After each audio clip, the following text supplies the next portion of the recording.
You are now tuned in to Go Time Dolphins with Charlie Touche and Kadeem Simmons, the Miami Dolphins podcast that's for the fans and by the fans. Gotta make them lose their mind when it's your time. And it's show time. Going all out when it's go time. I ain't wasting no time. Gotta make them lose their mind when it's show time. Cause it's your time. Lay it on the line when it's go time. Don't waste no time.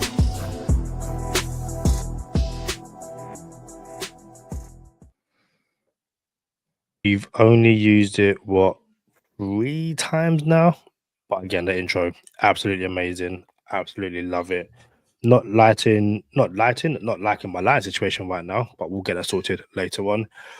If you are new here, I'm Kadeem Simmons. If you're not new here, I'm still Kadeem Simmons. And joining me, as always, is Mr. Charlie Touche. Charlie, tell everyone what time it is. It's Go Time Dolphins, the Miami Dolphins podcast that goes not only across the pond, but across the world. I'm your boy, Charlie Touche.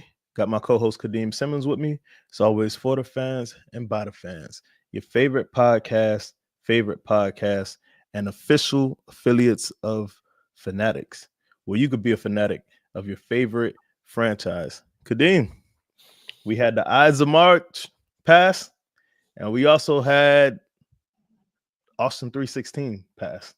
You know what I'm saying? What did you do over the weekend? I went to a family function in Birmingham, however you like to pronounce it. My uncle turned 70, so that was great. That was brilliant. And then I watched sports on Sunday, preparing for mock draft Monday. How about you, Charlie? What did you get up to? Bro, I got to sleep in my own bed. Y'all see, I'm home now. You know what I'm saying? Like, I'm chilling at the crib. I'm not out of town at work right now. I'll be back shortly. But man, I'm locked down in my own crib, and I don't mind it at all. Not even a little bit. Quick question. You said lockdown. Obviously, we knew each other during lockdown, but how did you find lockdown in general? Like, if they said tomorrow we're getting locked down for 6 months, how would you feel? That's funny because, and when you say that, we're talking about COVID, right? Yeah. Right. So, I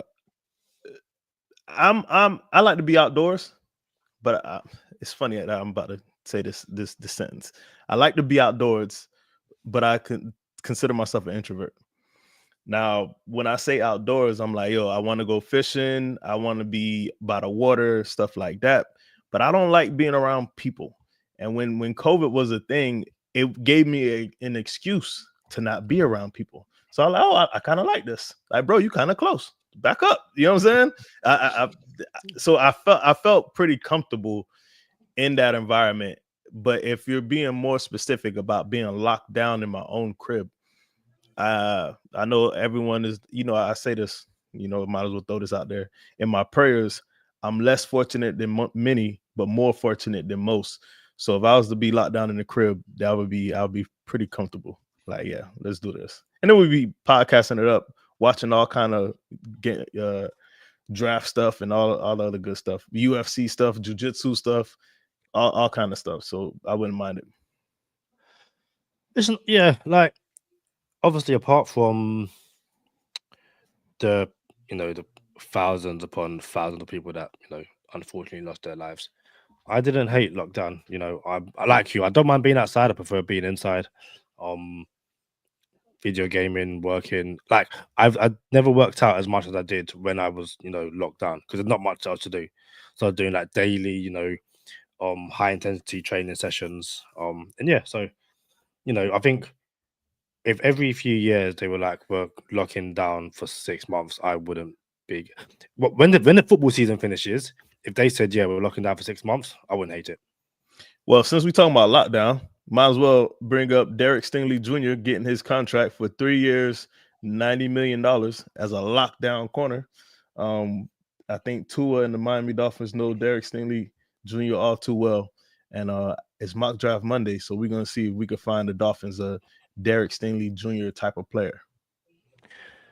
So also, shout out to Tim Caro, says, what up, guys? The draft argument incoming. Got my popcorn ready. what would it different in each state? Lockdowns are nationwide. Take a few, Charlie. I can't imagine it was different, but obviously I'm in the UK, so I'm not too sure. From what I understand, it was nationwide, but it was still it wasn't like a military martial law was invoked, nothing like that. But it was the same, I want to say, across the nation. And then there was curfews and stuff like that for people who had to go to work and stuff. So yeah, I mean, like Kadeem said, apart from people losing their lives, I didn't really mind it. Yeah, and hopefully our talking about lockdown doesn't invoke any Google stuff. But anyway, you're here for one reason and one reason only, and that is a mock draft 1.0. Before we delve into it, make sure you share, like, and subscribe on this channel and video. This is going to be a very, very interesting one. Let us know in the comments down below what you would do in this situation and what the Dolphins should do come round one of the draft. See if I can make this a bit bigger. No, not lose it. Make it a bit bigger. Or maybe that works. Yeah. That works. So I was thinking, Kadeem, mock draft 1.0. I think this 1.0 mock shouldn't have any trades, and I'll tell you why. When the trades pop up, we'll get trades offered. You know what I'm saying? We'll review them, but we're not going to accept any trades because I kind of want this to be the warm up to people just learning the names that we're about to hear every Monday on Mock Draft Monday. So we're gonna learn some players. We're gonna try to make this as realistic as possible when it comes to the Dolphins picking it at these specific spots like 13, 48, 98. And then next week, I think we should add the trades and trade them back and stuff like that. And then, I don't mind saying, oh, I would trade back here, but I think we should keep it as vanilla as possible for Mock Draft 1.0, and then we'll probably switch it up in the future. Also, I was looking very quickly, and my math shouldn't be wrong. 1, 2, 3, 4, 5, 6, 7, 8, 9, 10. Oh, there's 10 picks, right? 2, 4, 6, 8, 10. Yeah, 10 picks. The Dolphins had 11. They lost one because the Dolphins always lose picks around draft season. It is what it is. But we should clear up how we lost one. The NFL gave us an extra 7th as a compensatory pick, and then they took it back. But Kadeem, there's a lot of funny business going on if we're talking about picks and losing picks. 114. Are you familiar with it, Kadeem? Pick 114. No, but I feel like I do know what you're talking about. The Bears and the Panthers have a discrepancy about whose pick it is, and both of them say it's theirs. So it's crazy. And the I think the NFL says it's the Panthers, but the Bears are trying to hijack it. It's all over the Bears websites and different platforms. The Bears have 114, and in the other platforms, the Panthers have 114. So it's pretty interesting, and I cannot wait to see what goes on with it, because it was traded multiple times. I think it was involved in the Bears moving out and then Bryce Young getting selected by the Panthers, and so I cannot wait to see what happens with 114, if I'm being honest with you. Also, and I know we will get to Dolphins mock draft very quickly. Aren't there teams that have been accused of tampering during free agency as well? Not to my knowledge. I'm looking. Apparently, it's the Commanders, Chiefs, and Patriots apparently being investigated for tampering when talking to Ronnie Stanley, who has stayed in Baltimore. But be interesting what happens to those three teams. This article says that the Falcons are stripped of a 5th round pick when signing Kirk Cousins. And then literally a more serious tampering investigation was when we lost our 1st round pick. So yeah. But anyway, that is a better question would be, were those picks taken in the same draft, or was it a year later that those picks were stripped from us? I felt like that pick was taken a year later. It was a year later, yeah. But even so, it's let's see what happens in next year's draft. But yeah, I am ready for the mock if you are, and also hopefully I don't go back. We have to start again. So I do have a habit of doing that. So Let's let get me it know when started. to start and when to pause as well. So Tennessee have the first pick, and they are picking now. Abdul Carter went first. Cam Ward went second. And the Miami Dolphins are on the clock. We got hit with a trade offer from Tennessee to move into our 13th overall spot. They'll give us a 6th round pick, 188, a 1st round pick of next year, 3rd round pick of next year, and a 5th round pick of next year. Clearly, we're not taking that. The Matter other of fact, trade. Yeah, go ahead, Kadeem. So we have 2 more trade offers. Another one which we would never accept, even if we were doing trades. Pick 13 for a 1st, 3rd, and 5th next year. That's from the Eagles. If we were doing trades, Charlie, would this one entice you?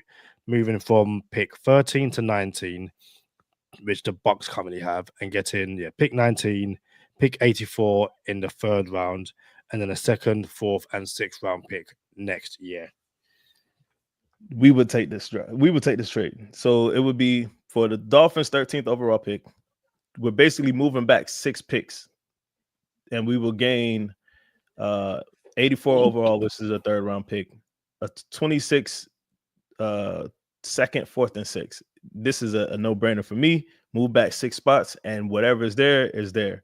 But nah, man, we're not taking no trades today, and we're going to take this pick right here. And we'll see if we can. You can reject it. We'll see if we can stop it at 19 to see what the options are at 19. It might be a little difficult to try to stop the simulator on pick 19. If you could pause it on 19, Kadeem, after we make our pick. I am very carefully going back because we missed all the picks basically. But yeah, Abdul Carter went 1st overall. Cam Ward went 2nd overall to Cleveland. The Giants took Sanders. England took Membou, the tackle who can also play guard. The Jaguars took Mason Grahams, the defensive lineman. The Raiders went Ashton Genty. The Jets went Tyler Warren. That's interesting, in my opinion. The Panthers went Walker, the edge rusher. Edge rushers back-to-back because the Saints went Williams. Chicago went Travis Hunter, pick 10. Pierce Jr. went 11th to the 49ers. And then 1 pick before the Dolphins picked at pick 12, the Cowboys went Campbell, the offensive tackle from LSU. So Dolphins are on the clock, and probably 2 of the better offensive linemen are off the board. But I think this is where me and Charlie are going to have our first somewhat disagreement. Charlie, is there any inclination on your part to take an offensive lineman at pick 13 right now? So let's look at the offensive linemen that are on the board. Armand Membou is the person that I would have wanted at 13 overall. We could probably just go. We can. All right, we'll start at interior offensive line. Is Tyler Booker, Gray Zabel, Donovan Jackson, and Marcus Bowe. What about tackle, Kadeem? What's that tackle? You got Kelvin Banks. Go ahead. Yeah, I can say Kelvin Banks and Josh Simmons. Josh Simmons are the 2 guys this website, NFL mock draft database, is suggesting the Dolphins take. And you've also got Josh Connolly Jr. as well as potential options at 13. So, in my opinion, all of these are reaches right now. You have the 13th pick in the draft. If the Dolphins end up in this scenario, if you could go back to all, Kadeem, and see the big board. If the Dolphins end up in this scenario with Teteroa McMillan, Will Johnson, Shamar Stewart, Kelvin Banks, and Mike Green in this, and Colston Loveland, and we could keep going, but we won't. I think you would trade back right now. In real life, you would trade back. Because we're not trading back, I think we should look at, okay, let's see what's here. You got Kelvin Banks. He's a tackle, left tackle, exclusively left tackle. What would you do with Patrick Paul now if we go left tackle with Kelvin Banks? I'm not interested in sorting that out. So I am very, very comfortable with, since my favorite pass rusher in Pierce is already taken. Mike Green, Kadeem, is an interesting name, and I'll tell you why. Mike Green is the DN or the edge rusher that went viral for that Senior Bowl rep. Do you remember that Senior Bowl rep that you showed on the episode that the day it happened? Yeah, was it Gray Zabel? He just completely took his life away. Nah. It was No. Josh Connolly Jr. Apologies. Yeah, you're right. Yeah, but either way, it was just Gray Zabel would never. it was one of those moments where if you hadn't heard of Mike Green, you had now, and people were saying he's going to be the first edge rusher off the board because of that one rep, and it's like, let's relax a bit. But he may have, at the very least, had himself a, if people say it might take him in a second, it's like, no, he probably is going to be a first round pick based off one rep, which it should never be the case, but that's the internet, I guess. So he was already going to be a first round pick. But the thing about Mike Green, and it's only between two people for me right now, which is Mike Green, and I won't even say the next person. I think everyone knows who it is. We'll get there. The reason why we can't go Mike Green at 13, Kadeem, is because Mike Green has a situation going on in his life, which is very, very, very alarming. And it might cause him to slide into the second round. It's an allegation. Not going to get into the allegation. Don't even want to get flagged on our YouTube or demonetized for saying some of the stuff.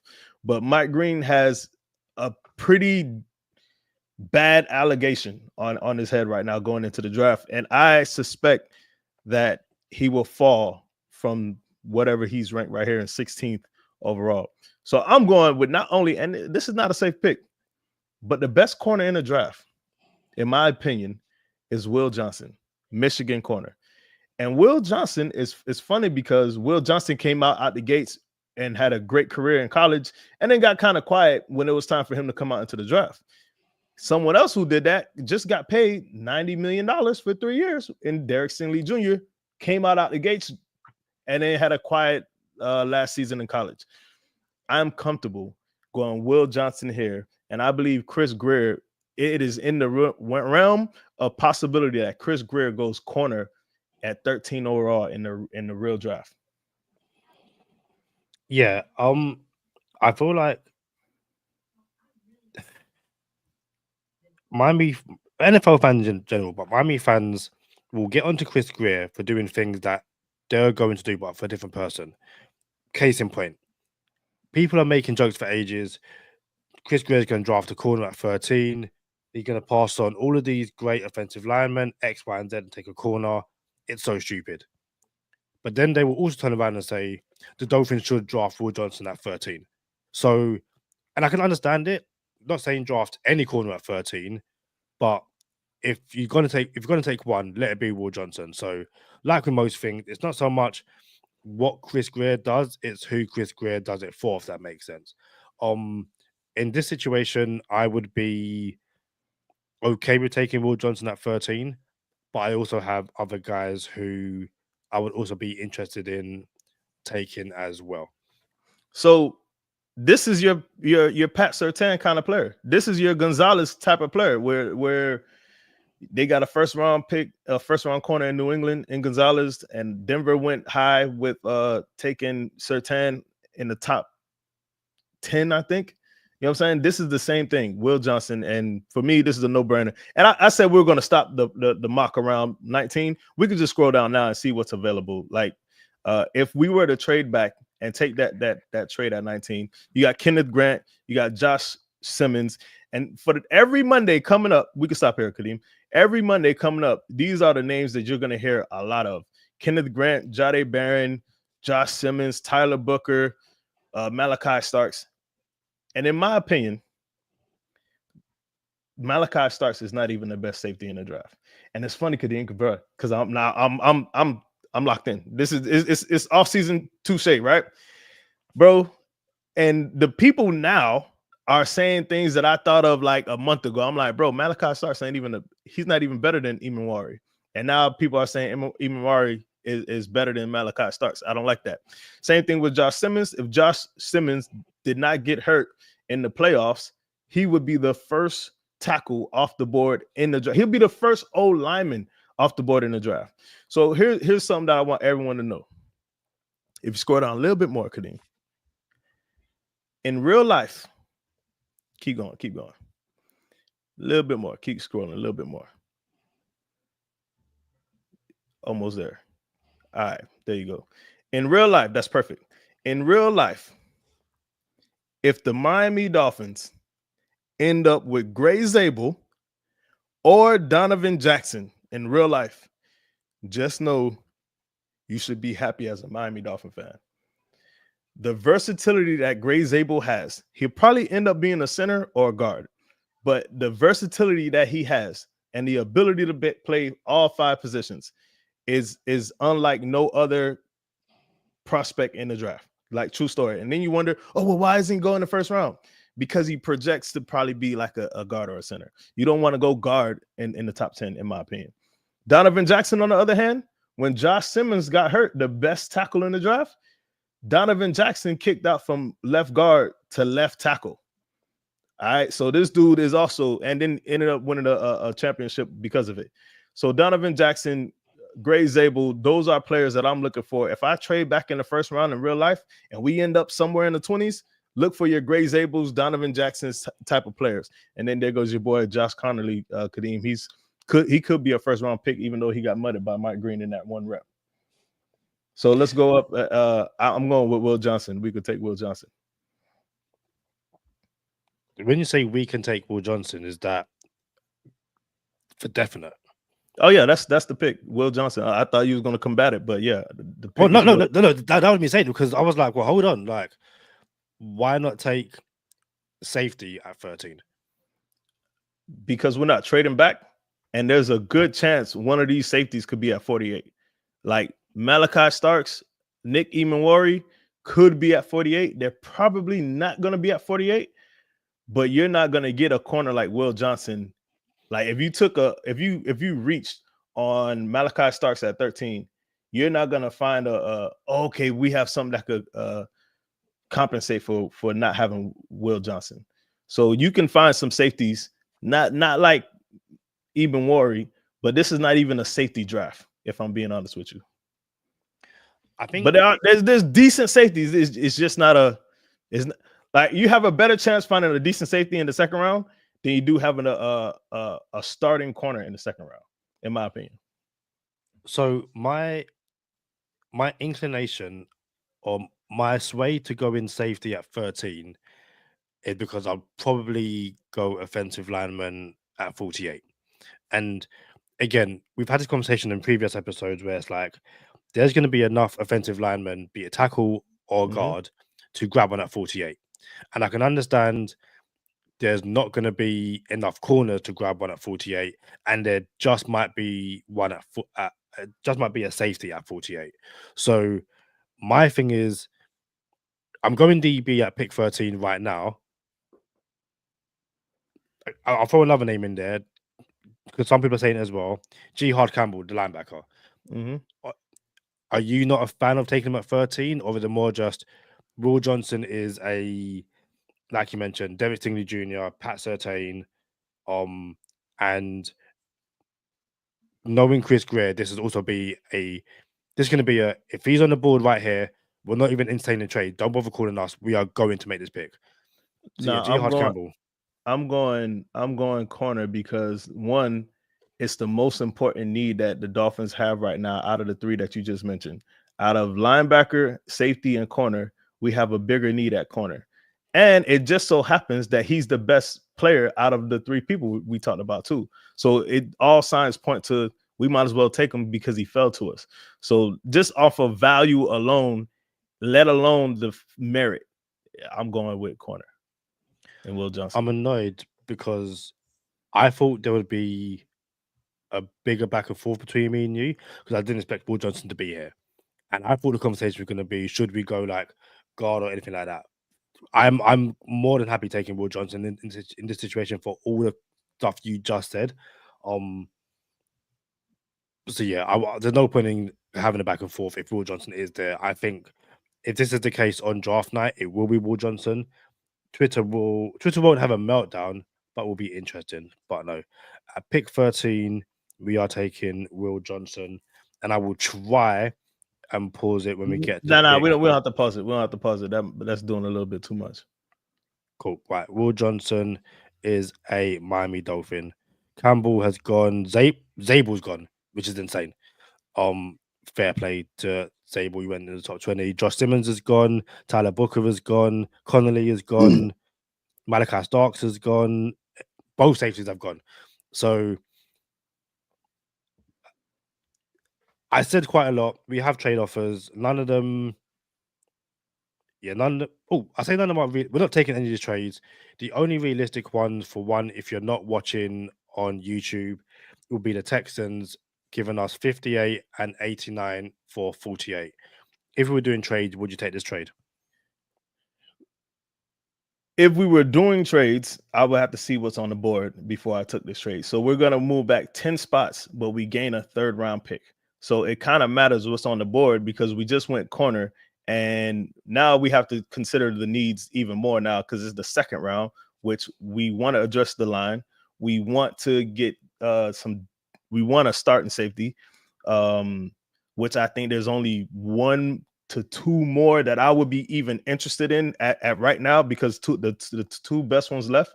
So I have to see what's on the board before I even consider moving back 10 spots to gain a 3rd round pick.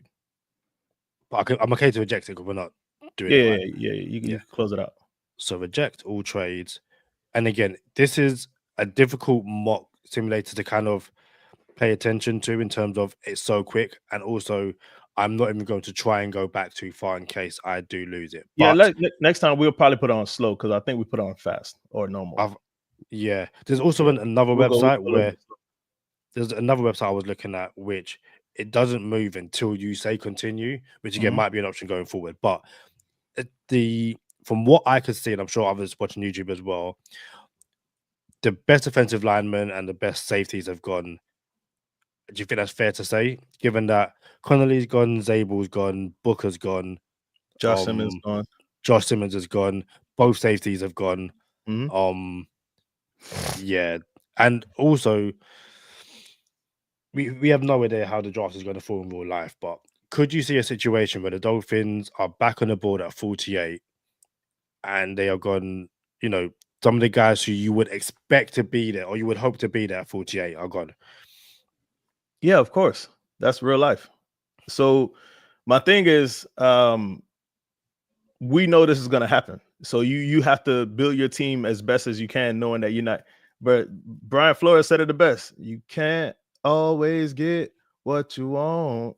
You know what I'm saying? So yeah, you can't get what you want. But what you can do is build a team the way you need it to be built. And I'm super happy with Will Johnson because now we have a starting corner. Who's the corner right now opposite of Jalen Ramsey, Kadeem? Probably Artie Burns, given that we picked him up today. Artie Burns? You know what I'm saying? Cam Smith, like the bus, he's a bus right now. You feel me? So bro, you need a starting corner, and Will Johnson gonna come in and get thrown in the fire. I'm here for it. So now we have 48. And we'll scroll down a little bit. Like the first player, if you're not watching on YouTube, which if you're not, when you do get to YouTube, if you can hit that subscribe button, if you can hit that like button, it's Go Time Dolphins, the Miami Dolphins podcast that goes not only across the pond but across the world. Charlie Touche, Kadeem Simmons, for the fans, by the fans.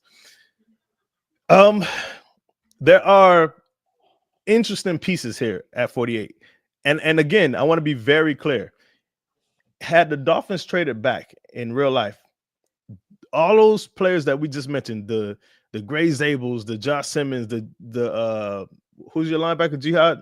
You know what I'm saying? Jihad Campbell, cool. All those boys are in conversation then. And even I throw another one in at you, Matthew. What's the receiver name from Texas? Matthew, is it Golden? Matthew Golden, bro. Remember I said I don't love any receivers in there? I like 2 of them now. Now, there's only 2 receivers that I actually like, and one is Xavier Williams and Matthew Golden. So if we scroll down, we got 48. Our next pick we have to consider is at 98. So we're looking at our options. One of the people that I told you, if the Dolphins end up with, you should be extremely happy with is Donovan Jackson, and he's on the board. He's the highest person on the board. There's a lot of good people in here. Mason Taylor in here, Quinshawn Judkins, Cameron Williams is a tackle from Texas, Alfred Collins, the D lineman, Tate Ratledge, he gets hurt a lot, but he's a great right guard. And then Kadeem's boy, Jaden Higgins, receiver from Iowa State. If we keep going, we're probably going to see my boy Xavier Williams from TCU. Let's see. Jordan Birch, Jared Wilson, best center in the draft. He might have been taken, you know. Keep going. No, keep going. Oh, okay. Right. Xavier Williams, 92. Okay, yeah. So all right, look. So there's a couple players in here. We'll talk about these players real quick. All right. Let's stop right here. So you got Jaden Higgins, someone that Kadeem likes. I don't like Jaden Higgins like that. He's a safety. He's a receiver from Iowa State. Got a lot of size. I think social media talked him up too much. I'm not here for it. Tate Ratledge, he's a right guard from Georgia. Super dope. Gets hurt too much. If we scroll up or down, I could go wherever you want to go, Kadeem. These are players that we could get right now, or we could pass on them and see if they come back around to us at 98. I seen Jared Wilson. Jared Wilson is interested, Kadeem. Jared Wilson is the center from Georgia, the best center in the draft. And that's not the only time I'm going to say that, and I'll come back around to it. But Jared Wilson is the best center in the draft, but he only plays center. Typically, you end up, and he's ranked 77 right now. We're at 48. Good chance he comes back around to 98, and we can get the best center in the draft at 98. But we have Aaron Brewer.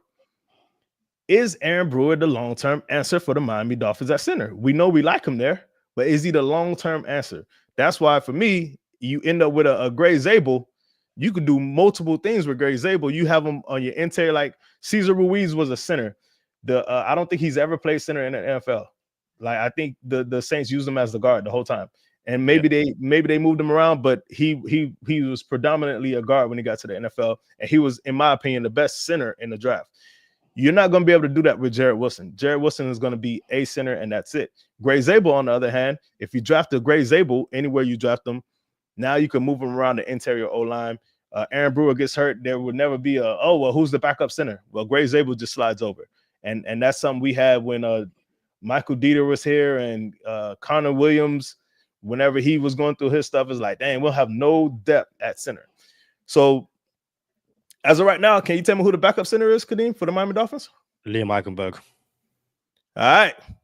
I don't know how people feel about that, but Charlie Touche thinks we should draft a backup center. You feel me? Now, I'm not going to say take Jared Wilson, who is the best center in the draft here, because you do have Aaron Brewer. So that means we could wait on center. But I think at some point in this draft, we should address a backup center. Hey, there's this dude right here, Deion Walker from Kentucky, D lineman. Bro, if you just Google him, bro, dude looks like a cartoon character. He's huge. Like, bro, the jersey doesn't even fit. The pads don't even fit. Like, they don't even have the equipment to fit this guy. And he just, like, I was watching him. I'm like, yo, is this like a meme? You know what I'm saying? That's how big this dude is, Deion Walker. In my opinion, I can never take a Deion Walker because it just looks, I can't see him being agile enough for him to play at the highest level of football in the world. And it's funny the way he looks, but it is a funny sight to see if you ever see Deion Walker, D lineman from Kentucky. Tim Cameron says we do have that guy in the practice squad last season, Andrew Meyer. Yeah, he's one of those ones. I think we called him up maybe 2 or 3 times last year, if that. We will, unless we see him in preseason, we're just gonna have to trust that his development is going okay enough for him to stick around on the practice squad. Shout out to Rob SAFC as well. What's up, lads? Rob, I hope you are okay after watching Newcastle win on Sunday. But yeah, Charlie, pick 48. Would you have taken that trade then, moving back 10 picks and getting an extra 3rd round pick, given what's on the board at the moment? Given what's on the board at the moment, would I have taken the trade, move back 10 spots and then get an extra 3rd round pick. Bro, that is the hardest trade right now for me because I know Donovan Jackson is one of the best guards in this draft. Like, there's a chance, Tyler Booker, everybody wanted Tyler Booker at 13. I'm like, bro, why go Tyler Booker at 13 when you could potentially go Donovan Jackson at 48, who Donovan Jackson might be better than Tyler Booker? So I cannot sit here and say, and that's another reason I'm not going. I cannot for the life of me. Even when one of these mocks coming up, if there's a guard, the best guard in the draft is sitting there at 13, I'm not going to be able to take him, bro. I'm just not going to be able to do it. There's too many other things that we could address, knowing that this could possibly happen where you end up with a Gray Zabel, Donovan Jackson, or Jonah. Forgot how you pronounce his last name. He's a Oos.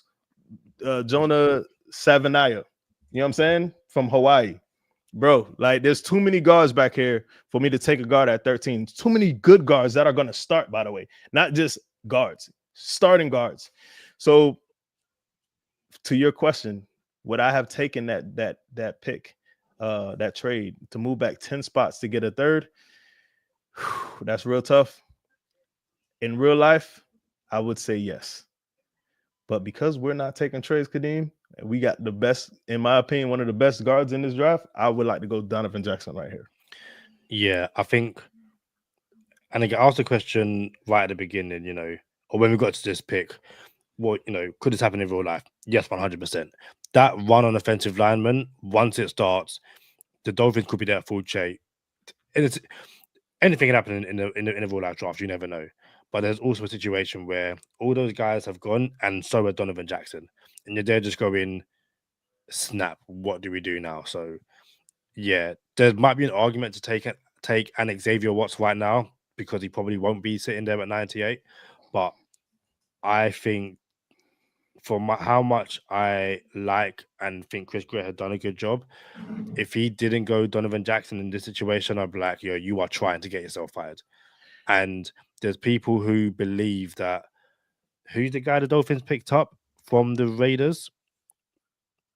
I don't know. Addison. You talking about the running back? No. Oh, that's Madison. No, the Madison. I said Addison. Is it assistant GM? Yeah. I forgot his name. He did assistant GM. Supposed to be pretty dope. And yeah, fits my profile pretty well. Like, should have been Charlie. There's people. Champ Kelly. There's people who believe that some of the Dolphins' recent moves in free agency are kind of Champ Kelly already flexing his muscle, and Chris Greer's replacement might already be in the building. I don't know, bro. Like, Chris, it's not like Chris Greer whiffed in free agency the past 2 years. Like, he hit some pretty good ones in free agency. Of course, yeah. But again, we know how people feel about Chris Greer, and I think the final nail in many coffins was Liam Eichenberg returning, even though we've been saying for months. Like, if you listen to myself and 5 Yard Lee, Liam Eichenberg was always returning. It was going to happen whether people liked it or not. And people were like, that's it, I'm done. It's like, this shouldn't have been a surprise. But yeah, for me, Donovan Jackson would be an amazing pick right here. And I can't see. What makes it hard, and you said you can't see something, and I'm about to interject. What makes it hard is if Nick Eamon-Worry would have fell here. And now you have to pick between, in my opinion, the best safety in the draft, and then Donovan Jackson, who could be the best guard in the draft. And now you have to pick one of them. And in my opinion, I think you would still go safety because you could still find more guards in the draft. So we don't have to have that dilemma. And for Go Time Dolphins' sake, we're going to take Donovan Jackson. And I think this is going to give us a really good grade too. We are. And if you're watching on YouTube and it's not live, you might want to go to like the slowest beat to see who gets taken. Because like I said, I'm not going to try and go back to see who was taken. At the end, we'll have a look, we'll screenshot, all that kind of stuff. But the Dolphins are going to take Donovan Jackson, and then we'll be back on the clock in 50 picks at 98. So Donovan Jackson, you are a Miami Dolphin, and you got an A+. Hey, bro, we didn't call Will Johnson or Donovan Jackson. We'll call them next mock. Next month, we're going to call these boys up. Oh, 100%. This has been a very, like, you can't even see right now, but I can kind of prove it. Since I got home, I haven't taken my trainers off. I'll take my trainers on.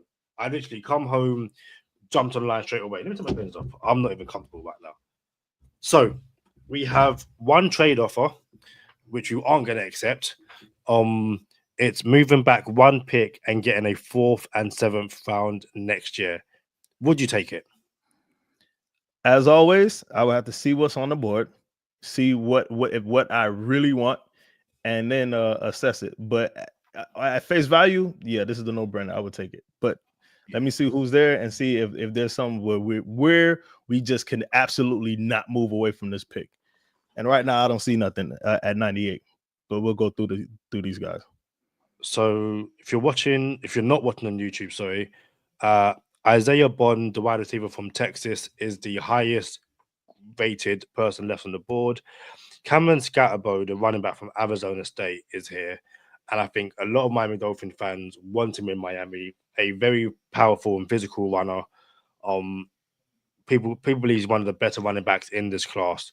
And I think, again, people be like, yo, take Scatterbo right now, pair him with Jalen Wright and Devon Achan, and you're going to be absolutely laughing. Other names, Xavier Restrepo, which is interesting. Thank you very much. Apologies for that. The wide receiver from Miami, Andrew Mukuba, safety from Texas. Mukuba. I'm going to stop talking. Williams from TCU, the wide receiver. Oh man, we looking really good right now. I'm trying to think of any other names you may have heard of. I think that might be it right now. But as always, as we delve further into these drafts, a lot of these names should be what's the best one? Hey, let's stop right there. You see 135, Seth McLaughlin. Yep. We're at 98 right now. We have 98, 116, and 135. And I told you I was gonna say best center in the draft more than once. Because Jared Wilson is the best center in the draft. We didn't get him. We couldn't get him. He got taken before we got around to him. But Jared Wilson is only the best center in the draft, Kadeem, because Seth McLaughlin was hurt. Seth McLaughlin is really the best center in the draft. So how about this? He tore his Achilles. Josh Simmons, teammate, I think ruptured his patella tendon.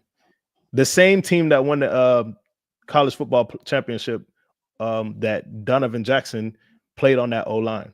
So you had Donovan Jackson, Seth McLaughlin, and Josh Simmons on the same O-line. Josh Simmons gets hurt, McLaughlin gets hurt, and they both lose their stock in the draft. So here you are, Kadeem. You're the Miami Dolphins, and Charlie Touche and Kadeem Simmons said, yo, you need to take Andrew Voorhees because he's a dude, and he ends up sitting out a year and becoming a dude for the Ravens. And now Seth McLaughlin, who would have been the first center taken in this 2025 draft, ruptured an Achilles less than 6 months ago, and he's going to be there for the taking for us. In real life, probably in the 4th round. In real life. This is a name that I want everyone to remember because Seth McLaughlin is going to be a dude in real life. And Kadeem, if you could pull this up, pull up the Remington Award trophy. Remington Award, and then if you could give us the names of the past 6 Remington Award winners, that'll be real good podcast content. Remington Award, I can't spell right now. Remington Award winners, the last 6. If you could give us those names. 1, 2, 3, 4, 5, 6. So, including, I'll go back to 2018. Garrett Bradbury won it in 2018. No. Can you start from most recent to like 6 years out? Can you okay, so yeah. Recent? So the most recent is Seth McLaughlin from Ohio State. Last year, 2023, was Jackson Powers Johnson from Oregon. 2022 was Olusegun Oluwatami from Michigan. 2021, Tyler Linderbaum from Iowa. 2020, Landon Dickerson from Alabama. 2019, Tyler Biadasz. I can never have the name. Tyler Biadasz. be honest, from Wisconsin, and then 2018, Garrett Bradbury from NC State. Bro, there's probably one center in there that you didn't know his name. Oluwatimi. He starts for the Seattle Seahawks right now. Landon Dickerson starts for the Eagles, I think. Then you had who else in there? Jackson Powers Johnson. Everyone knew who that was last year. The reason why I'm saying that is because the Remington Award winner is the best center in college football the year prior. And Seth McLaughlin won this award as the best center in college football. And you just heard the names that pretty popular names, even if you didn't know centers in the NFL, you heard those names before. And here he is at 135 overall, and he will probably in real life go in the 4th round. So if the Dolphins really wanted to grab a center and like, you know what, hey, we don't need you the first half of the season, we could sit you. Seth McLaughlin is a name that everyone should remember. And around 116, when the Dolphins draft in real life, 135, we would like to see him on the board. And in my opinion, I would grab him. So we're going to go back up and see what we got at 98, options at 98. Before we do, I just want to shout out Jackson Slater. Jackson Slater is an offensive lineman from Sacramento State. He was at the Combine, and he was recently on the Finn's Faithful podcast, which I will be on later on this evening as well. So if you aren't following the Finn's Faithful podcast, I've been on there before. Make sure you go and follow them right now. I will be on there live tonight at, I think it's 10:30 p.m. Eastern. Let me double check that actually, because I don't want to get that wrong. I don't want you guys to get that wrong either. Jackson Slater, also a dude, Sacramento State, small school. In my opinion, he's going to be a guard, and he's going to be one of the better guards in the draft. So I got my time completely wrong. 7:30 p.m. Eastern. I don't know why I said 10:30. I'll be well sleeping by then. 7:30 p.m. Eastern. I will be on the Finn's Faithful podcast. They recently had Jackson Slater on there to 100%. And a few comments. FA says, "What's up, fellas? Good picks though." And says, "Any football knowledge, Touche, you a beast." Appreciate it. And then Tim Cavett also says, "Greer moving upstairs to some random VP or something, and this new guy, Champ Kelly, guys are being picked by Greer to take over from him, maybe, potentially." But yes, we will scroll back up to see who the Dolphins, us in the situation, should take at pick 98. Charlie, why do I think you're going to make the case to go wide receiver at pick 98? So my favorite wide receiver in the draft is staring us in the face, and he's not going to get back to Xavier Williams from TCU. They got him at 6'5", 225, but the combine just passed, and I think he's 6'3", 225. Who cares, right? Xavier Williams, 6'4", we'll call it, meet him in the middle, 6'4", 225. Man, bro, if the Dolphins can somehow end up, and he's probably going to be a second-round pick in real life. If he goes to the 3rd, cool. He's not getting past the 3rd round. It's not happening. And then Oluwafemi Oladejo, this DN right here from UCLA, he's 2 spots ahead of Xavier Williams. He's another dude. So we got some picks here that we can go with. But for me, Kadeem, Andrew Makuba is where I draw the line at safety. Now, you have your Malachi Starks, who was the consensus best safety in the draft. And then you had Nick Emanwari, in my opinion, was the best safety in the draft. He should go first. And then you have what's the dude's name? Xavier Watts. From Notre Dame. Xavier Watts from Notre Dame. Yeah, all right. So Xavier Watts is better than Andrew Makuba. The thing about Andrew Makuba is he's a joker. You could put him all over the defense as far as like the safety position or nickel or corner, and feel really good about him. All this dude does is make plays. He looks like he's undersized, so he's not gonna be your what's dog name Jones that the Dolphins had, number 20. Rashad Jones. Rashad Jones. I was gonna say no. He's not gonna be Rashad Jones where he's a problem back there. He's a big, Lewis Oliver type of safety. He's not that. But Andrew Makuba is a problem at DB. And I really like Andrew Makuba. We need a safety. We didn't go safety first round like Kadeem wanted to, but Andrew Makuba is a great consolation prize who I did not think would be here at 98. And if you look, his rank is 88th overall. We're sitting here at 98. This is real good value for us. But there's a lot of players on the board that I would really love to have. And now to answer Kadeem's question of if I move back one spot and get a third round pick, I would absolutely take that trade because I see the option that we have on the board. Yeah, I think I agree with you in taking Andrew Makuba here, and also it's kind of like not following in the tradition of Texas Longhorns. To really, I can't imagine there's too many who have played in Miami. But friend of the podcast, Brandon Jones, the Dolphins should have retained him. They didn't. They go back to Texas. They go and get a safety, and hopefully they don't just let this one leave the building. So the Dolphins at pick 98 are going to take Andrew Makuba, safety. And like I keep on saying, we will see who was on the board at 116 and also try and see if anyone does go. Andrew Makuba, you are a Miami Dolphin. Yo, we might get some really good value 18 picks later from 98. Charlie, did you see that? No, I didn't see it. So before I look at the trades, I will scroll down.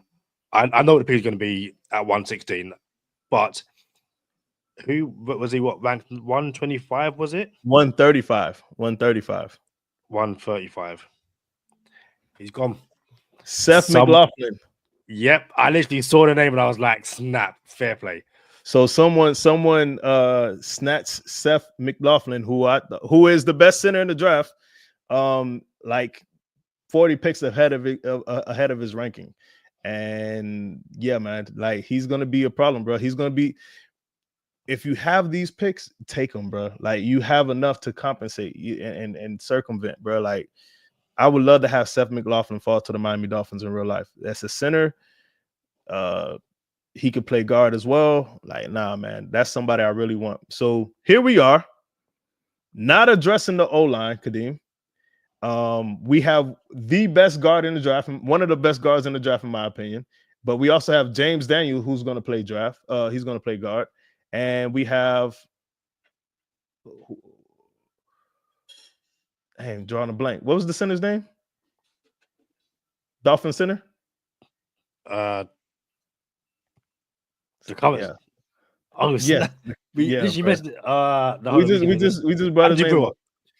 Brewer. That's crazy. So Brewer, and then we got Austin Jackson and Patrick Paul. So if I'm being honest with you, we already have our starting five. The starting five is already complete. With Donovan Jackson and James Daniels playing guard, and then Brewer playing center, Patrick Paul and Austin Jackson. You have your starting five. For my dollar, Kadeem, I just wanted to have the future of the line secured, bro. I wanted to have 3 starting O-linemen ready to go. That way, we don't have to worry about O-line ever again for the next 4 years. And Sherrod Steve hit my phone and said, hey, bro, Dolphins might go 2 O-linemen and that's it. And I'm like, bro, that would be unacceptable to me. And here I am in mock draft 101 with 1 O-lineman off the board so far for the Miami Dolphins. It's difficult. But let's see what we got available at 116 for us, Kadeem. I think a lot of people, for the reasons you just said, are imploring and speaking it into existence that the Dolphins trade back and acquire more picks between, like, essentially pick like 32 and pick 100. They're basically saying you need to stock up on 2nd and 3rd round picks because there are going to be guys like you're going to take someone and go, this is an absolute, day one starter.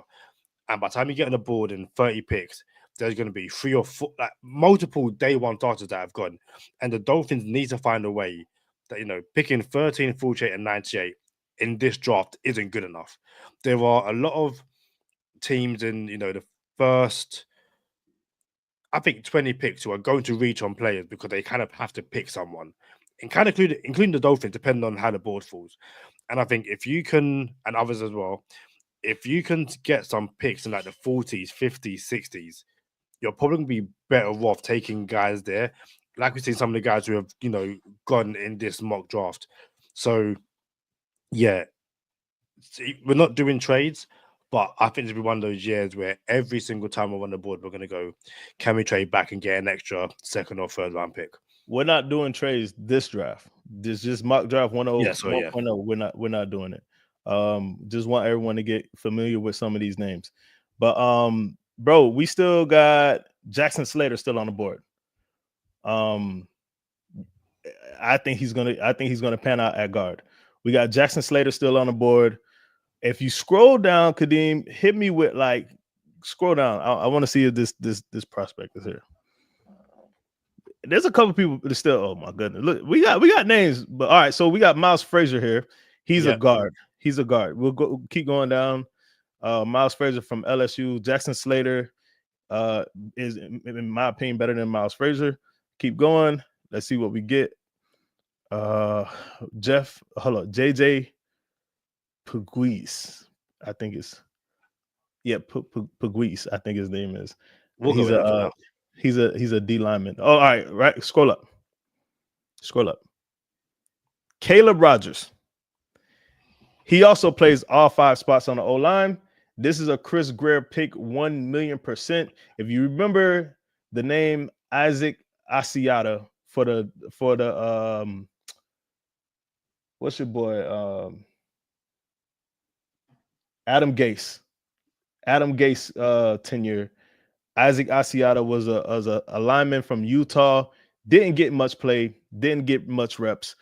But Caleb Rogers is that dude where you're going to be able to put him. He's a utility lineman. And in my honest opinion, you're not going to need Liam Eichenberg if you draft Caleb Rogers. He's going to come in, play every position on the line for you, and be way better than Liam Eichenberg. I seriously doubt he falls into the 4th round like it's projected here on this mock draft. And this is a Chris Greer type of player. He's the captain on the team, captain on the O-line. He's a dude, bro. He's not going to be here. But if he's there for us, it'll make our draft look way better. Keep scrolling down. I want to show you somebody. So remember Josh Connolly Jr., right? Keep going. Oh, Clay Webb, another guard from Jackson State. We won't take him now, but keep scrolling down. Willie Lampkin, another one. Hold on, real quick. Willie Lampkin, bro, is like 5'10". A lineman that's 5'10". He's obviously you want your lineman to be 6'3" and up. You know what I'm saying? Dude is 5'10". Someone's gonna take him in the 5th, 6th round, and he's probably gonna work out. But at 5'10", you don't want to be the GM that takes a 5'10" offensive lineman. But he was real good in college football. I wonder what happens to him in real life. But keep scrolling down. I want to show you somebody because I haven't seen him yet. There it is, right there. Johnny Cornelius, right tackle for the Oregon Ducks. Left tackle was Josh Connolly Jr., the one who went in the 1st round in this mock. Josh Connolly Jr. was the one who got mudded out by Mike Green, but he's still going to be a good tackle in a draft. Johnny Cornelius started at left tackle.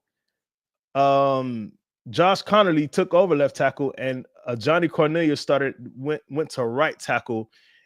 And I don't want to put no false stats out there, but he didn't give up many pressures and didn't give up many sacks, bro.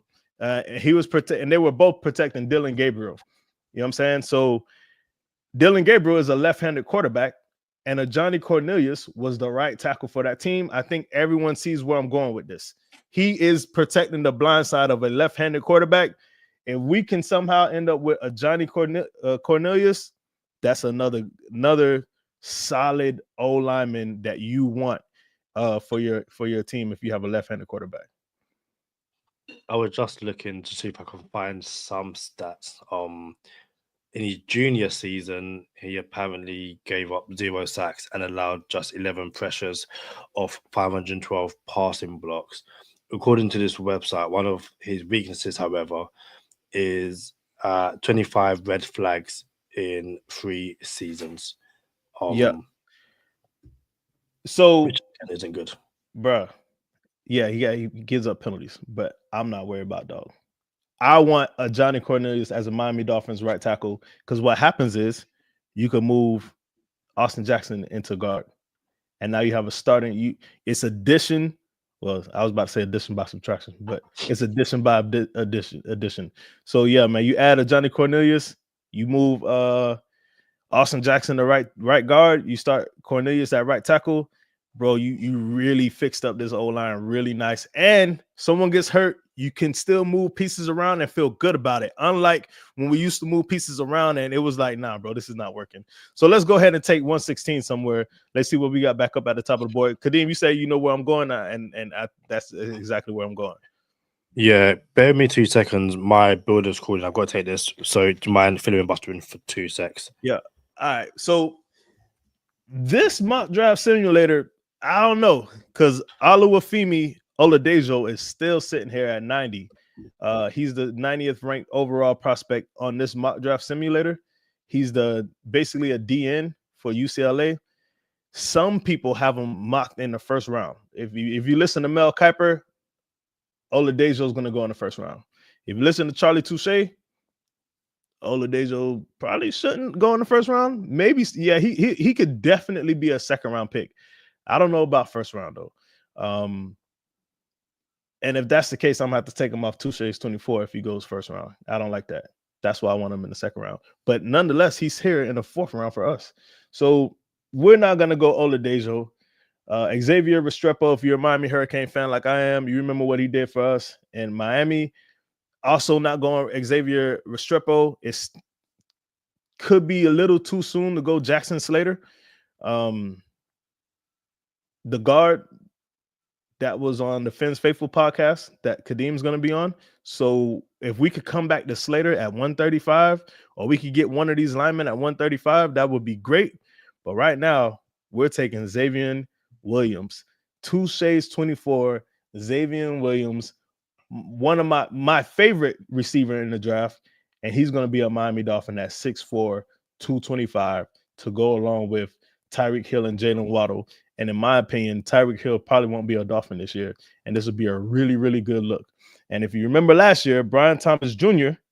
was going to be the pick, but Chris Greer overruled Mike McDaniel and went with Chop Robinson. Can't be mad at either one. Yeah. So Williams, you are a Miami Dolphin. What grade? So far we've got an A grade, an A plus, an A plus. I thought you were gonna wait until the end and just go through all the grade. Like, all right, but that Will Johnson grade that we got at 13 overall was an A, and it did not surprise me at all. So when we got Donovan Jackson, I'm like, there's no way that this could be less than an A. We got an A plus for Donovan Jackson. Andrew Makuba, he was the 88th ranked overall. We got him at 98. He was the best safety on the board at the time. And in real life, I might have went O-line right there, but I knew that there was O-line left on this mock simulator. So we went Andrew Makuba, and that gave us an A plus. Xavier Williams right here, this is going to be a B plus at 116, as he's the 92nd ranked receiver in the prospect on the board. I think it's going to be an A. Let me know in the comments what you think. It is A. It's an A. So well, we got straight A's. 100%. We got straight A's, bro. I'm not seeing many offensive linemen go off the board. We have trades. There's no point in looking. Yeah, is what it is. So we are up again at pick 135 on the board again until pick 150. So 15 picks and then pick 155. Given that we basically got 3 picks within the next 20, and again, obviously depends on who's on the board now. But what's your thinking going into pick 135, knowing full well you're going to be up, 2 more times in the next 20 picks? Best available is 1. I seen Quincy Riley was on the board. I think we lost him, but Quincy Riley is a corner. And since we went Will Johnson, we don't have to go Quincy Riley. But Ashton Gelati, if you scroll back up, Ashton Gelati is a super dope edge rusher. You passed him again. Ashton Gelati right there, Louisville. He super dope edge rusher. Billy Bowman from Oklahoma. He's cool. There are a bunch of safeties that we're not going to talk about right now because we're running long. We got like 5 more mock drafts coming up before the NFL draft. We'll get to these boys. I can see some of these safeties ended up coming to the Dolphins that I'm on the fence about, and then they win me over once they become Dolphins. But Billy Bowman is one of them. Jalen Reed is another one. There's a couple of them, but Makuba is where I draw the line. Makuba, Watts, Malachi Starks, and Eamon Warrior are the only safeties that I absolutely want as of today. Maybe someone else wins me over, but Bowman is not someone to sneeze at. So we're going to scroll down a little bit more, see what we got on the board here. We got Miles Frazier. He's a guard from LSU. He's solid. Aeneas Peebles is a D lineman, interior D lineman, and I'm not lying to you. We might go him. I just brought up Jalen Reed because he's another one of those safeties. Like, yo, they could probably win me over. And then we got Jackson Slater, who I think is going to be a starting guard in the NFL. Dylan Gabriel, left-handed quarterback, will back up Tua. Elijah Roberts is good. Trevor Etienne, we don't have to go running back right now. What I'm feeling like, Kadeem, and JJ Pegues, bro. JJ Pegues, Michigan State D lineman, interior D lineman, and Virginia Tech Aeneas Peebles, interior D lineman. Spoiler alert, both of them boys is on Touche 24. This is going to be the best Touche 24 in the history of Touche 24. But we're not going to go D-line now, and because I think we could get one of them at 150. So what I want to do is go Jackson Slater right here. And then the hope is we can go a Johnny Cornelius, which is the right tackle from Oregon. He can play left tackle. He plays right tackle. Or we go Slater here, Cornelius at 150, and then whichever one of these D linemen we get, and we'll go at 155. And I think that's the better deal, if I'm being honest with you.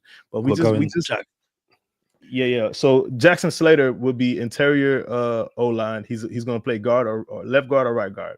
Now, and this is why I was up in arms about James Daniels. Because now we have Donovan Jackson at guard. If we got a tackle, we could put Austin Jackson at the other guard.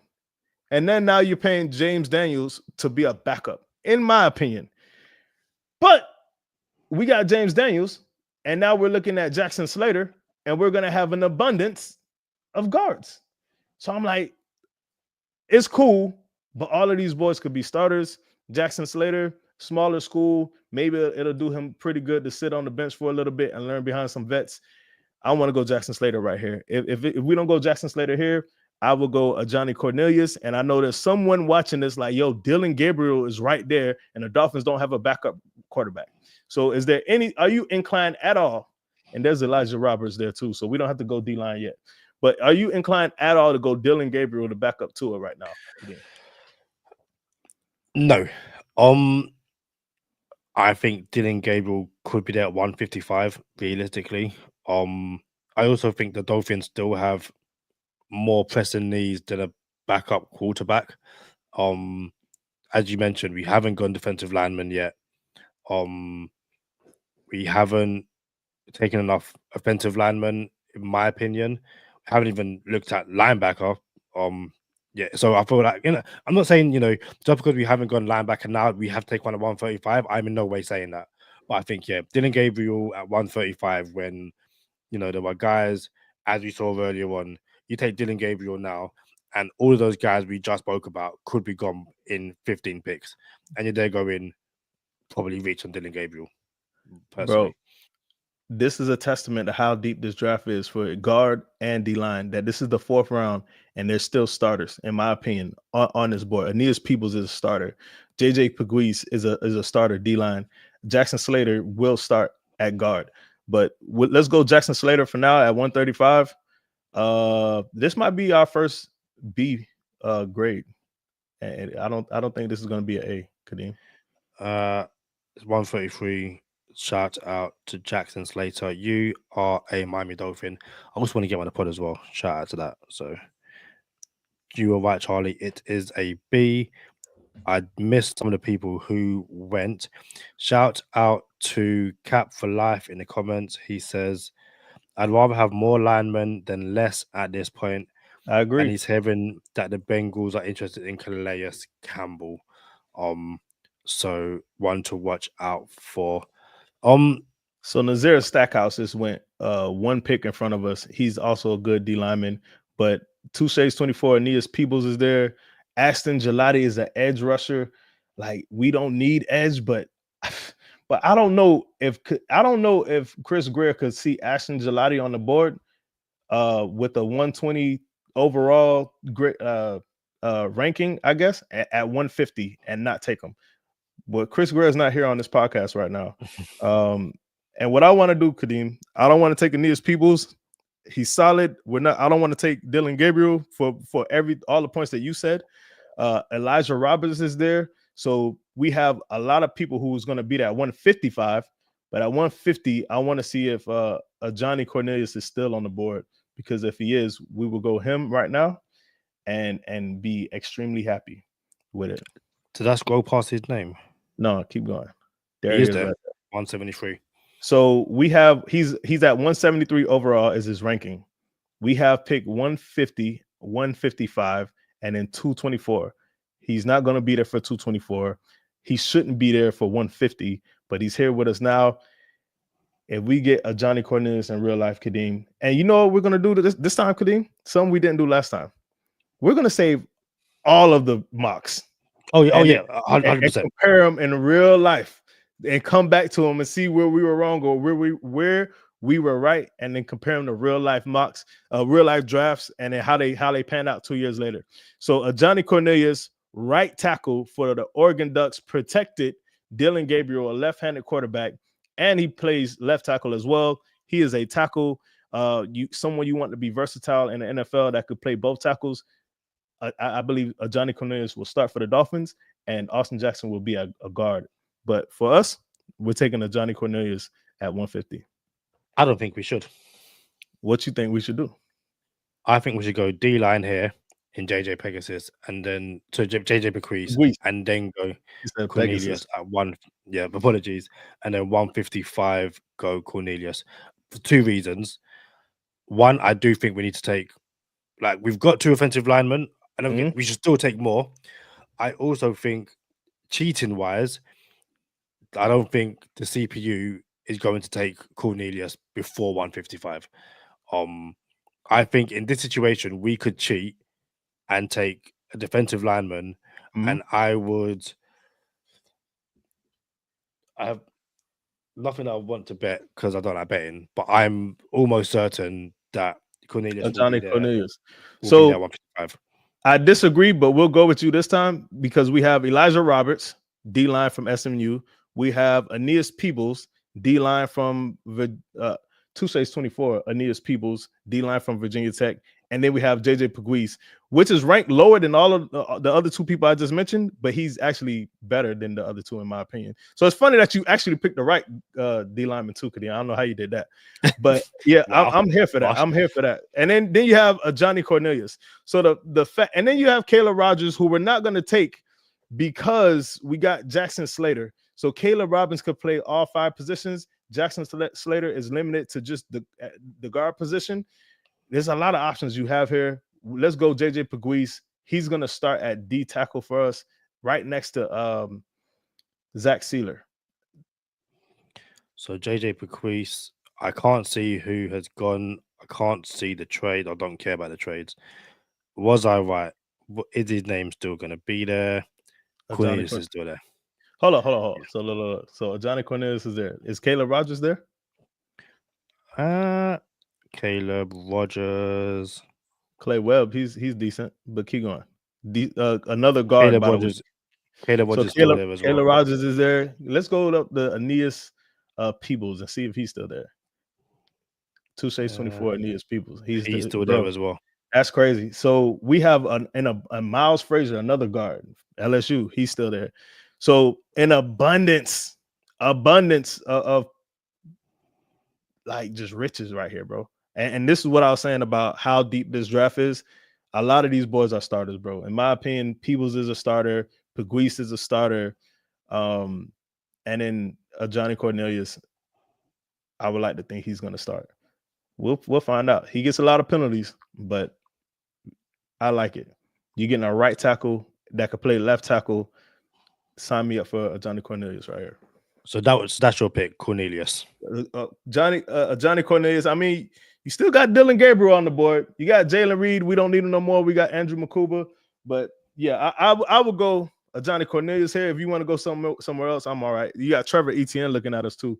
So if you want to do something else, for the sake of the podcast, just know we would have ended up with 3 linemen, old linemen. But if we're gonna go somewhere else, I'm okay with it. Kadeem. I panned the table for Bequeath at 150. I would double dip the chip and go defensive line again, simply because of, again, it's in this situation, we have the luxury of being able to be here for the next 25 years. We're good. But it's also a case of, in terms of interior defensive linemen, the Dolphins, I believe, are quite short there as well. Again, we picked up 2 offensive linemen. We still need more. I would double the chip and go defensive lineman, simply because I feel like the defensive lineman at pick 155 has more of a chance of seeing the field, not just in the future, but this year as well, as opposed to a third offensive lineman. You're going to head into the season, and rightfully so, with, if all things pan out, 7+ guys who any given week should be starting because they are that good. In the 2 guys we've taken, Patrick Paul, Aaron Brewer, friend of the podcast, Austin Jackson, James Daniels. No, that's only 6. That is 6. Yeah, I don't like that's not comfortable enough for me. But I will say this: if you take, I want to be very candid with everyone. Aeneas Peoples is 2 shades 24. JJ Pegues is 2 shades 24. And when I do mocks, I like taking both of them. I'm like, yo, my D line is gonna be, bro. You got a friend of the podcast, Bradley Chubb. You got Jalen Phillips supposed to come back. You got Chop Robinson. You add these 2, bro. Your D line is fixed. And that's what I want for my O-line, though, bro. Like, I want to say my O-line is fixed. As of today, as of right now, with this mock, O-line isn't all the way fixed. You know what I'm saying? So we did a little disservice and we didn't fix the O-line. But I will say this: there are still more D linemen that could be taken a little bit later. But because it's such a deep D line draft, but I'm okay with going D line here. Actually, I'm not okay with it. But if you took Aeneas Peoples right here, it'll be an A grade, 1,000,000%, because you got Aeneas Peoples. And what round is this? I don't even know what round this is. Pick 155. I would imagine 32-64. I mean, you can just scroll up. Fourth. To see what round it is. So this is a compensatory pick, probably.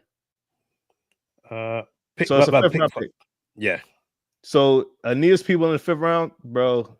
I don't think he's gonna make it to the 5th round. So yeah, man, it's either Aeneas Peoples. You fix the D line here forever, or you could take a Johnny Cornelius, in my opinion, and then the O line would be fixed. So go ahead, Kadeem. You know what, Kadeem? I got 2 shades 24. I ain't gonna lie to you. If you ever come out with a Kadeem's King say, you know what I'm saying? Like, yo, if you ever come down with a Kadeem's King say, then you can start challenging me a little bit more. But I think this is wrong to go D line here. I will go O line and show up the O line. To be fair, I'm. That was more me throwing something out there, going, "Hey, this is something we should think about." I didn't realize we've been going for 1 hour and 20 minutes. Thank you for everyone who's been in the chat so far. Everyone watching, for everyone watching, after IMAX, Cap, all the guys in the UK. Yeah, greatly appreciated. So thank you so much. But I also probably would go O-line. Again, for the same reason I said about the defensive line, it's also, no offense to the backups in Miami, and I don't know why I said that, to Liam Eichenberg. Liam Eichenberg, I believe, over the last 2 years, has been kept in the building as a backup, and the Dolphins have had to play him because of injuries. And I think if everything pans out amazingly, and you bring in 3 starting offensive linemen in the draft, and they actually are able to start, factor in the 4 guys you already have in the building in Patrick Paul, friend of the podcast, Austin Jackson, James Daniels, and Aaron Brewer. You might even mess around and get to an Armstead back. That's a whole other conversation. But if you can head into draft with, hey, these are my 7 guys, and Liam Eichenberg is number 8, potentially even number 9, he doesn't make the team. Let's be completely honest. So I'm not trying to get Liam Eichenberg out of a job, but I probably would go offensive line right now. I just want to throw out defensive line for, like I said, the reasons we mentioned earlier. But I'll be honest with you, if you go O-line here, Liam Eichenberg won't take a snap this year on the field for the Dolphins. And I think everyone likes the sound of that. So, and then we don't even have to go with Johnny Cornelius if y'all don't want. We could take there's Miles Frazier, another interior O-lineman, and then there's someone else that I seen that was O-line.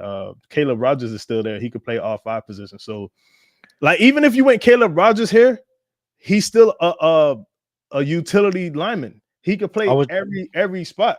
So I'm okay with going Caleb Rogers there too. We don't have to take a Johnny Cornelius, although I think a Johnny Cornelius is the better tackle between him and Caleb Rogers. So if you want to meet me in the middle and go Caleb Rogers, I'm okay with that. I would go Caleb Rogers. I know 5-yard leads listening going, you can't play all 5 positions. It's impossible to have you have the one.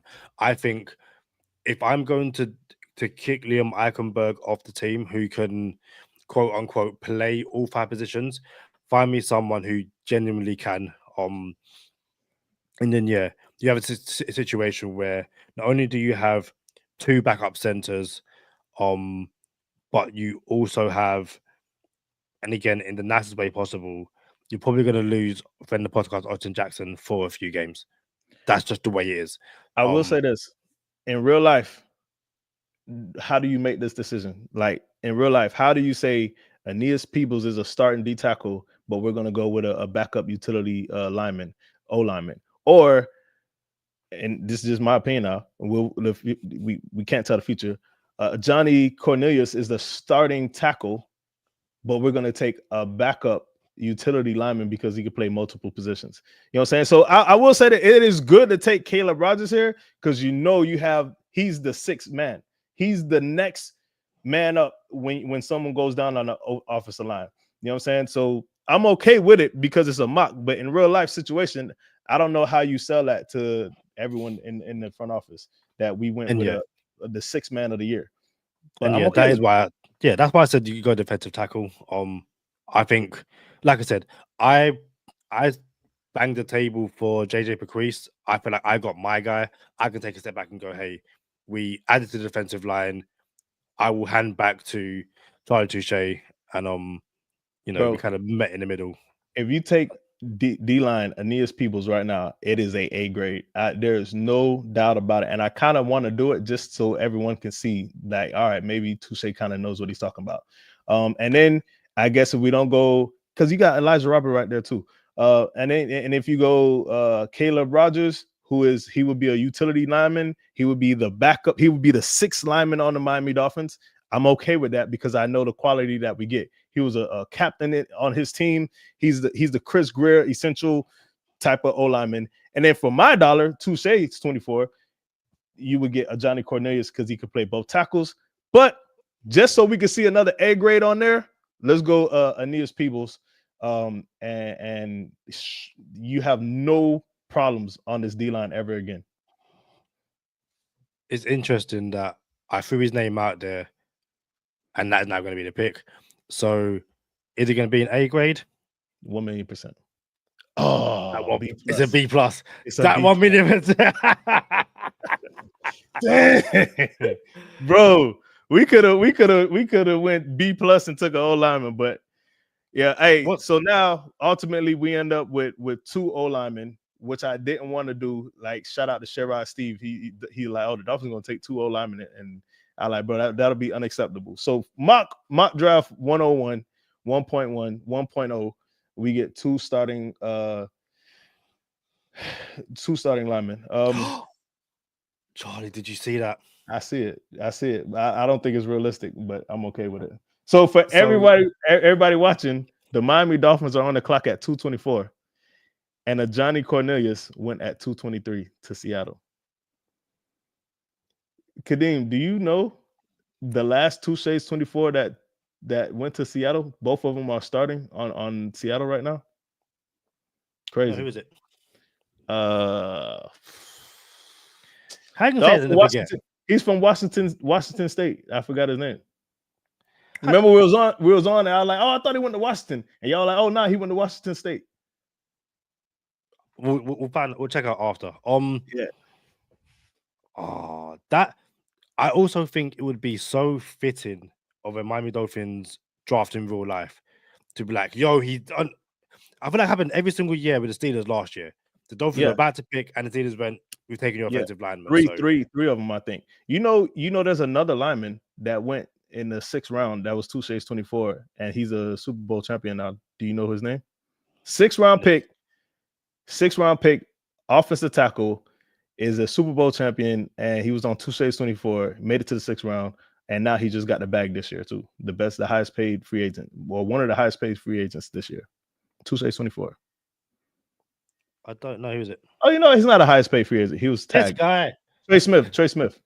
Oh, Trey, he wasn't. He got tagged, so he'll be the highest paid free agent next year. I'm just saying, like in this mock, a Johnny Cornelius fell to the 7th round. Not gonna happen in real life, but you never know. Trey Smith ended up in the 6th round. So yeah, let's wrap this thing up. We're in we got how many? We got 3 7-round picks here. Yep, 3 7-round picks. Oh, Upton Stout, right there, 185. Upton Stout, nickel corner from Western Kentucky. He's the pick. We'll talk about it on the other side of bonus time. Upton Stout is a Miami Dolphin, B+. We are Go ahead. You can scroll down a little bit. Let's see what we got. Dante Trader is a safety. He plays lacrosse. Not too many people that look like me and you, Kadeem, that play lacrosse, but he's one of them. Holland Pierce. If you stop, Holland Pierce is, you know, they say they have this phrase in football, a mountain of a man. Dude is like 6'8". Find out his size or his height. Holland Pierce is like 6. Kadeem, did I tell you I'm locked in or am I locked in? No, you are. I'm locked in, bro. It's the season, bro. This is the season. Holland Pierce is like 6'8", 240 plus. No, I guess he's more than that. But 6'8", mountain of a man. But here's the person, when Kadeem wanted to take Aeneas Peebles, and I was like, let's go offense. Here's the person that I was going to take, which is Q Robinson. Q Robinson is going to fall in the real life draft because he has character concerns. He's an edge. He could play inside techniques, but he went to Alabama, has some problems with his character. But everyone who says, oh, they want dogs, you would get a dog in Q Robinson. Where you going, Kadeem? What are we doing? I was just looking to see if any of the guys we spoke to recently are here. I can't see it in the moment. That's something I do in my own time. So I would just be nosy, and I apologize. No, you good. So we got Q Robinson. He's an edge. You know what? Let's go Holland Pierce. Just because he's a tackle, he has the size, and maybe he could get coached up. He's a 7-round pick. Maybe we could work with him. So Holland Pierce, A+ pick. This is like playing Battleship, bro. I feel like I'm singing Battleships, or we're singing Battleships. And the last pick of the draft for the Miami Dolphins, Q Robinson is there. Let's scroll down a little bit. Marcus Yarns is cool. He don't have the size. He's a running back from Delaware, very small school. Rondé Gasson Jr. Rondé Gasson II. You know, we're gonna do this. Can you scroll down a little bit? We'll come back to Rondé Gasson. Jordan James, keep going. I want to see what else we got down there. Keep going. All right. So we could have took Mason Taylor, Kadeem, which is Jason Taylor's son, and he plays tight end, but he was too high, and I think in this mock he went in the 2nd round. With the last pick for the Miami Dolphins in the 7th round, we're gonna take Rondé Gaston II. So we didn't get Mason Taylor, but we got Rondé Gaston II, and he's a tight end too. And I think this really would complete our mock draft. A+. Look at it, but hey, we shooting. You know what? You can save it. Saved it. Hold on. Yeah. Dang. Where does it save to? Can you send me this? Because this was a heck of a draft. Yeah, I can share it on social media. Let me, at the very least. Oh, I like it. Yeah, I'm trying to get a pic. Hold on. Let me get a picture of this. Oh, dude, I'm screenshotting it. So that is screenshotted. So at the very least, I have it on my end. But there's no way JJ Puguis and Aeneas people. I mean, there is a way. The draft is super deep on D line, and if these boys fall to you in real life, your team is solid. And I just bet every dollar I have, a lot of money, not every dollar. I bet a lot of money that one of these boys go to New England. Oh yeah, of course, yeah. Do you want to do the recap on the other side? Yeah, for sure. For sure. But it's not bonus time, was it again? Is it overtime? Overtime. 100%. Y'all know what time it is. Stay positive. Test negative. Mock draft 1.0 is complete. An hour and a half later. For Kadeem Simmons, I'm Charlie Touche. Thank you for tuning in this time. Make sure you catch us next time on Go Time. Already. Gotta make them lose their mind when it's your time. And it's show time. Going all out when it's go time. I ain't wasting no time. Gotta make them lose their mind when it's show time. Cause it's your time. Lay it on the line when it's go time. Don't waste no time. Gotta make them lose their mind when it's your time. And it's show time. Going all out when it's go time. I ain't wasting no time. So, before we... Ain't no way we end up with this, bro. There's no way, bro. No, not at all. Not no at all. way. And I also think, realistically, you could have the best mock draft ever. Not all... You make 7 picks, they don't all pan out. That's just the way life is. I always think I find it really annoying when people on social media are like, oh, I've done this mock draft and all these guys are going to start. No, it's not. Like, just be honest with yourself. There's going to be surefire things that aren't going to pan out, and there's going to be guys who you had no chance of ever panning out are going to pan out. You know, that's not even a dig at anyone. It's just all of these guys, for whatever reason, they're not all going to pan out. It's unfortunate. And I always kind of think, so anyway, that's what I preface with. If everything works out perfectly, then yeah, you've done amazing. But sorry to burst any bubbles there. Nah, bro. I'm excited about this mock. Like, I can't imagine. Well, actually, this one it can get better. This mock that we just did, it can get better. You see that Armand Membou at 4 overall to the Patriots. That's what I was hoping will be there at 13 for us. He's a right tackle, and that to me, you add Armand Membou and you gain 2 positions because Armand Membou starts at right tackle and Austin Jackson starts at right guard, and then you just added 2 positions by adding 1 player. So I think that'll be a really good idea. If you go right tackle and right and guard, then you fix your whole O-line is fixed. And I want to be clear, it's not deep. The depth is in there, but it's your starting O-line is pretty solid. I think just looking at the overall mock draft in general, if you're watching on YouTube, Jihad Campbell went to 15 to the Falcons. Gray Zabel went 18th to the Seahawks. Shout out to acquaintance of the podcast, Charlie Wilson. Abraham Lucas is that tackle, the 2/24 tackle. Abraham Lucas. Matthew Golden went 26th to the Rams. Josh Simmons went to the Commanders at pick 29.